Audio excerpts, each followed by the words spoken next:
Good morning students. आज के इस लेक्चर में हम डिस्कस करने जा रहे हैं inverse of a square matrix.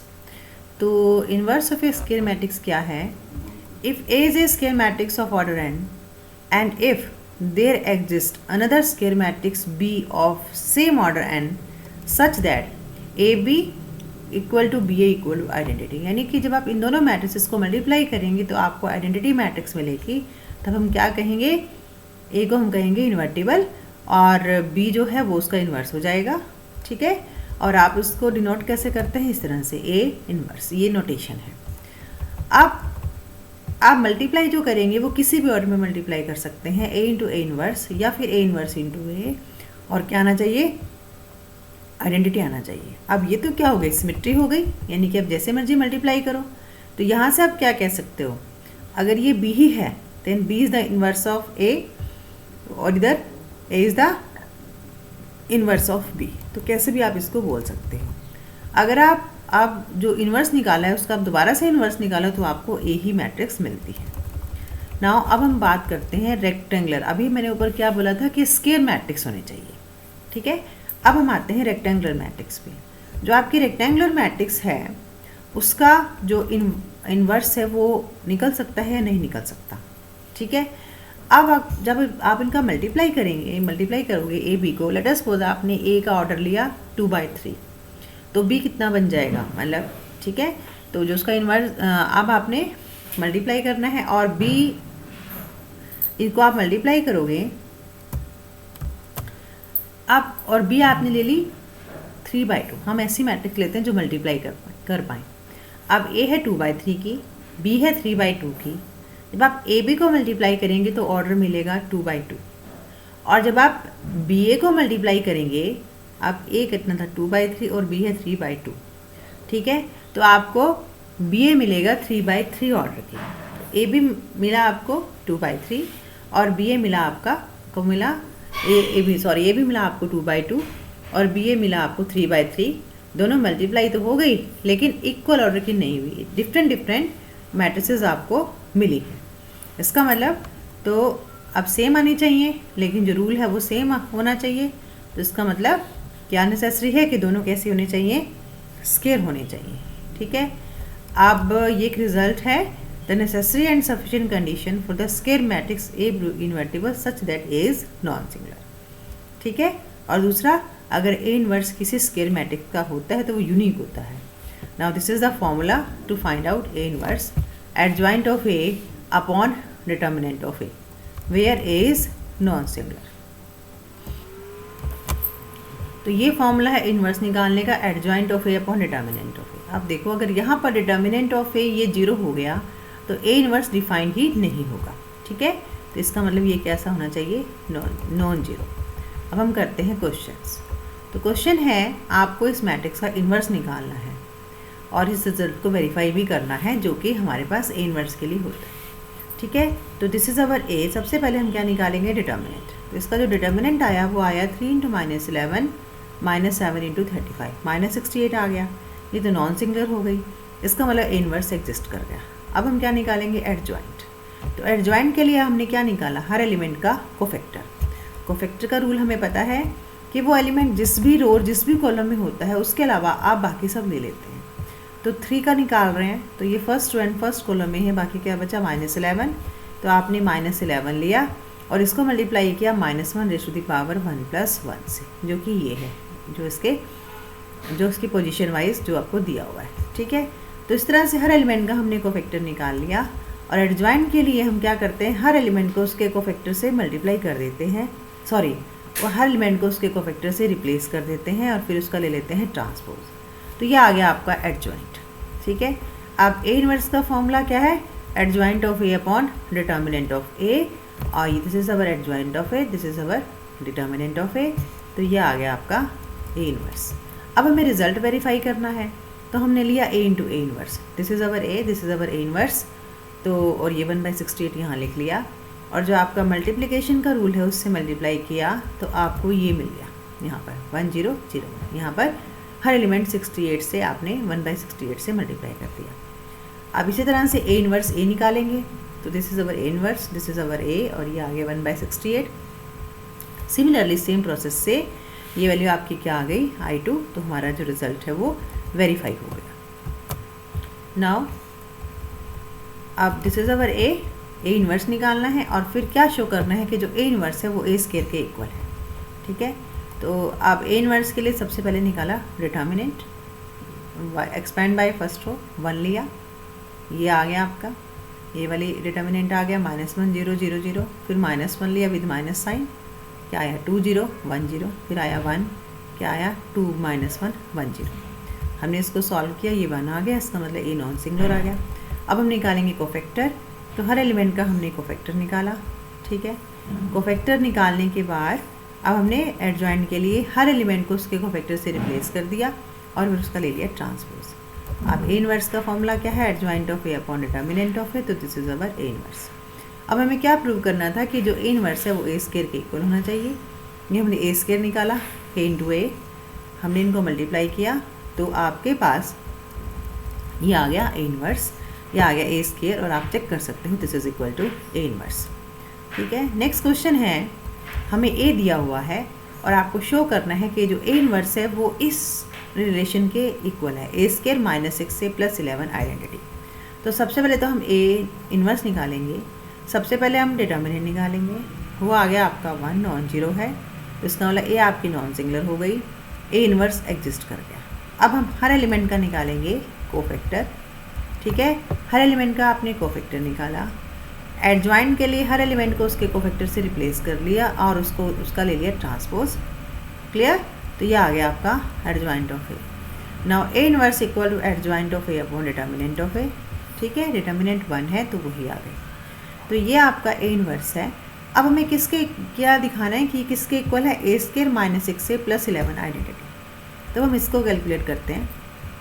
सबसे पहले हमने निकाला ए स्क्वायर, अब जो आपका वर्किंग रूल है मल्टीप्लाई करने का, उससे हमने मल्टीप्लाई किया, ए इन्वर्स निकाला, और अब हमने कंसीडर किया ए स्क्वायर -6 से +11 identity. So this is our A square, this is 6a and this is 11 identity. इसका हर एलिमेंट को 6 से मल्टीप्लाई किया, इसके हर एलिमेंट को 11 से मल्टीप्लाई किया, और फिर जो आपका रिलेशन, जो आपका मेथड है ऐड करने का, 4 -12 +11, ऐसे ही सारे एलिमेंट हमने कर लिए, तो आपको जो मैट्रिक्स मिली वो ए इन्वर्स के ही इक्वल थी। तो हमारा जो रिज़ल्ट था वो प्रूव हो गया। नेक्स्ट क्वेश्चन है, ये आपको ए मैट्रिक्स दी हुई है और आपको रिलेशन प्रूव करना है A transpose inverse equal to A inverse transpose. और एक चीज़ और, ये जो रिलेशन है ये हर मैट्रिक्स के लिए ट्रू होता है, तो यहाँ पर हमें इस मैट्रिक्स के लिए करना है। तो यहाँ पर पहले मैंने क्या निकाल लिया, ए ट्रांसपोज निकाल लिया। ठीक है, अब इसको थोड़ा, ताकि आपको लिखने में थोड़ी सी आसानी हो राइटिंग में, तो हमने इसको बी कह दिया। तो अब हम क्या निकालना है, हमें क्योंकि इसका इन्वर्स निकालना है, पहले तो आपको एडजॉइंट निकालना पड़ेगा। तो हमने क्या किया, एडजॉइंट ऑफ ए ट्रांसपोज, क्योंकि आपने इसको बी कहा तो एडजॉइंट ऑफ बी। अब हम क्या निकालेंगे, इसका आपको इन्वर्स निकालना है तो आपको इसके कोफैक्टर्स निकालने पड़ेंगे, तो हमने कोफैक्टर्स निकाल लिए, और कोफैक्टर निकालने के बाद एडजॉइंट निकालने के लिए हर एलिमेंट को कोफैक्टर से रिप्लेस करके उसका ले लिया ट्रांसपोज। ठीक है, फिर हमने निकाला डिटर्मिनेंट, तो डिटर्मिनेंट आपका 7 आ गया, नॉन जीरो आ गया, इसका मतलब इसका इन्वर्स एग्जिस्ट करेगा। तो अब नाउ इसका जो ट्रांसपोज का इन्वर्स क्या हो जाएगा, ट्रांसपोज का इन्वर्स, तो ये हमने ये ज्वाइंट, पहले यहाँ पर ज्वाइंट लिखेंगे और फिर इसको डिटर्मिनेंट से डिवाइड करेंगे, तो वो सब आपने लिख लिया। अब हम निकालेंगे ए इन्वर्स का ट्रांसपोज, तो पहले डिटर्मिनेंट निकाला ए का, फिर कोफैक्टर निकाले, और फिर एडजॉइंट निकाल लिया, और फिर इन्वर्स निकाल लिया, उसके बाद इसका ले लिया ट्रांसपोज। तो आप देख सकते हो कि दोनों जो वैल्यूज़ आई हैं दोनों तरफ से, जब हमने लेफ्ट हैंड साइड से निकाला और राइट हैंड साइड से, तो वैल्यूज सेम आई हैं। ठीक है, अब नेक्स्ट क्वेश्चन है, यही बिल्कुल इसी टाइप का क्वेश्चन है, दिस इज़ अवर ए, आपको प्रूव करना है इसको। तो हाँ, ए तो आप, और फिर ए इन्वर्स निकालना है। अब जब इस तरह से आपको इस तरह के क्वेश्चंस में ए इन्वर्स निकालना आएगा, तो जैसे मैं आपको ए इन्वर्स अब यहाँ इस क्वेश्चन में कराऊंगी, आप ऐसे ही निकालेंगे। आप ए इन्वर्स का फॉर्मूला क्या है, adjoint of A upon determinant of A, उसको आप यहाँ पर अप्लाई नहीं करेंगे अगर, क्योंकि इसी तरह से पूछा गया है इसी रिलेशन के थ्रू, तो आप जो प्रोसेस यहाँ रहेगा वैसे ही आपके क्वेश्चंस में रहेगा। ठीक है, तो सबसे पहले तो हमने ये शो कर देखा ये कि ये ट्रू भी है नहीं, और इन्वर्स के लिए हमने इधर से डिटर्मिनेंट निकाल के देख लिया, वो 1 नॉन जीरो आ गया, इसका मतलब इन्वर्स एग्जिस्ट कर जाएगा। आप पहले निकाला ए स्केयर, तो ये ए स्केयर आ गया, और रिलेशन देखा ए square minus 4a plus i2, ठीक है। तो ए square minus 4a plus i2, तो ये आ गया 0 आ गया, तो इसका मतलब we have A square minus 4a plus i2। अब आपको यहाँ पर जब ए इन्वर्स निकालना है तो आप प्री मल्टीप्लाई करिए ए इन्वर्स से, तो ये बन जाएगा ए inverse A square minus 4 A inverse A plus A inverse i2, ठीक है। ये जो ए स्केयर है आप इसको ए इंटू ए लिख सकते हो, तो ये ए इंटू ए, और आपने एक ए इसके साथ ले लिया, ये आपका लॉ कौन सा है, एसोसिएटिव लॉ भी है, ठीक है। इधर से ए इन्वर्स ए क्या बन जाएगा, इसको कंबाइन कर लिया, मल्टीप्लाई कर लिया, आइडेंटिटी मैट्रिक्स बन जाएगी, और ये क्या बन जाएगी, ए इन्वर्स ही बन जाएगा, और यहाँ से ए इन्वर्स ए आइडेंटिटी आ जाएगा, तो identity into A this is equal to A, तो हमें ये रिलेशन मिल गया, ये ए ही है -4 आइडेंटिटी। अब आपको ए इन्वर्स निकालना है, तो बाकी सभी को आप दूसरी तरफ शिफ्ट कर दो, तो ए इन्वर्स कितना आ गया, 4 आइडेंटिटी माइनस आइडेंटिटी ए या फिर ए, ठीक है। अब ये आपके पास ए इन्वर्स है, यहाँ पर आप वैल्यू डाल दो 4 इंटू आइडेंटिटी माइनस ए, और इसको आप सॉल्व कर लो, तो this is our A inverse.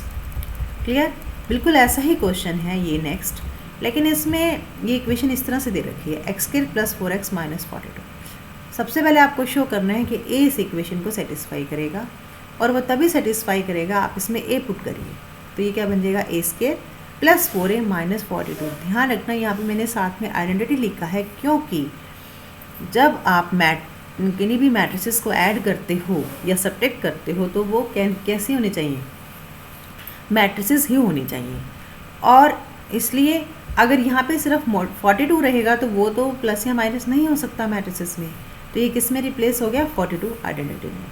उसके बाद आपने क्वेश्चन बिल्कुल वैसे ही करना है जैसे अभी हमने ऊपर क्वेश्चन किया है, और ये आपका रिलेशन यहाँ पर प्रूव हो गया, और उसके बाद ए इन्वर्स के लिए आपने प्री मल्टीप्लाई किया ए इन्वर्स से, तो यहाँ से आपका ऐसे निकल जाएगा ए इन्वर्स, ठीक है। अब नेक्स्ट क्वेश्चन है, आपको ये एक रिलेशन दे रखा है x इंटू, ये एक मैट्रिक्स दी हुई है, ये इधर साइड दूसरी मैट्रिक्स दे रखी है, और आपको x निकालना है, तो let this is equal to A, this is equal to B, तो आप इसको कैसे लिख सकते हो, x a equal to B, ठीक है। आपको x निकालना है, तो हमें इसमें आगे क्वेश्चन में ए इन्वर्स और बी इन्वर्स की रिक्वायरमेंट रहेगी, तो हम वो निकाल लेंगे। सबसे पहले चेक करेंगे कि पॉसिबल भी है कि नहीं, उसके लिए डिटर्मिनेंट निकाला ए का, डिटर्मिनेंट निकाला बी का, दोनों नॉन सिंगुलर आ गई, तो इसका मतलब दोनों के इन्वर्स एग्जिस्ट कर जाएंगे। तो अब now we have X A equal to B. अब ये है ना आपका एक्स निकालना है, ये आपका हटना चाहिए, तो post multiply by A inverse, तो क्या बन जाएगा, X A into A inverse this is equal to B into A inverse. अब इसमें फिर हमने जब पोस्ट मल्टीप्लाई किया तो ए इंटू ए इन्वर्स क्या बन गया, आइडेंटिटी बन गया, और इधर आपका आ गया बी ए इन्वर्स, ठीक है। तो ये आ गया आपका x equal to B A inverse. अब हमें ये दोनों वैल्यूज चाहिए, x के लिए ये दोनों मैट्रिसेस हमारे पास होने चाहिए, b हमारे पास है, हमें क्या निकालना है, ए इन्वर्स। तो ए इन्वर्स के लिए जैसे हमें पता ही है, हम हर एलिमेंट का कोफैक्टर निकालेंगे, फिर उस मैट्रिक्स में एलिमेंट की जगह उसके कोफैक्टर को रिप्लेस कर देंगे, और फिर ले लेंगे ट्रांसपोज, तो वो आ जाएगा एडजॉइंट, और ए इन्वर्स के लिए एडजॉइंट को उसके डिटर्मिनेंट से कर देंगे डिवाइड, तो this is our A inverse. अब हमारे पास ये रिलेशन है, यहाँ पर ये बी की वैल्यू है और ये आपका ए इन्वर्स है, और इसको कर देंगे आप मल्टीप्लाई, तो दिस इज़ अवर एक्स, ठीक है। Next question is given that एक मैट्रिक्स ये है एक्स, दूसरी मैट्रिक्स ये है, दिस इज इक्वल टू, ये इधर एक मैट्रिक्स है, आपको यहाँ पर एक्स निकालना है। अब इसके लिए हमने इसको कहा ए, इसको कहा बी और इसको कहा सी, और तीनों को आपने चेक कर लिया, ये ए का डिटर्मिनेंट है, ये बी का डिटर्मिनेंट है, और ये सी का डिटर्मिनेंट है, तीनों नॉन जीरो वैल्यूज़ आ गई, इसका मतलब तीनों के इन्वर्स जो है वो एग्जिस्ट कर जाएंगे, ठीक है। अब इसको इक्वेशन की फॉर्म में ए एक्स सिम्बॉलिकल फॉर्म में क्या हो गया, ये ए एक्स बी इक्वल टू सी। आपको चाहिए क्या, आपको तो केवल एक्स चाहिए, तो अगर आपको केवल एक्स चाहिए तो आपको यहाँ ए नहीं होना चाहिए, हम बी नहीं होना चाहिए, तो इस ए के लिए हम क्या करेंगे, pre multiply by A inverse. तो हमने प्री मल्टीप्लाई किया ए इन्वर्स से, तो क्या बन गया, A inverse A X B equal to A inverse C, ठीक है। ये जो ए इन्वर्स ए है ये बन गया आपका आइडेंटिटी, तो ये बन गया identity X B equal to A inverse C, तो ये बन गया X B equal to A inverse C. अब आपको क्या हटाना है यहाँ से, बी नहीं होना चाहिए, तो उसके लिए पोस्ट मल्टीप्लाई किया बी इनवर्स से, तो यह आपका बन गया X B into B inverse equal to A inverse C into B inverse, और ये बन गया आपका identity A inverse C into B inverse, तो ये आ गया आपका एक्स।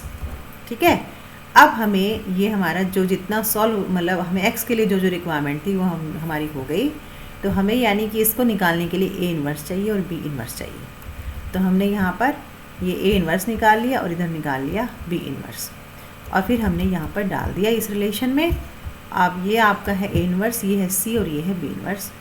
इनको आपको मल्टीप्लाई करना है, आप किसी तरह से मल्टीप्लाई कर सकते हैं, इन दोनों को मल्टीप्लाई करके फिर इससे मल्टीप्लाई कर लो, या इन दोनों को मल्टीप्लाई करके फिर इससे मल्टीप्लाई कर लो, तो एक ही वैल्यू आएगी। तो हमने इन दोनों को कर दिया मल्टीप्लाई। ठीक है, पहले हमने इन दोनों को मल्टीप्लाई किया, ये आ गया, ये तीसरी मैट्रिक्स लिखी हुई है, फिर ये सॉल्व करके आ गई और ये यहाँ पे आ गई, और फिर इन दोनों को मल्टीप्लाई कर लिया, तो दिस इज़ आवर एक्स। तो जितने भी हमारे क्वेश्चंस हो सकते थे इस तरह के वो हमने सभी कर लिए हैं, बाकी क्वेश्चंस आप खुद कर सकते हैं।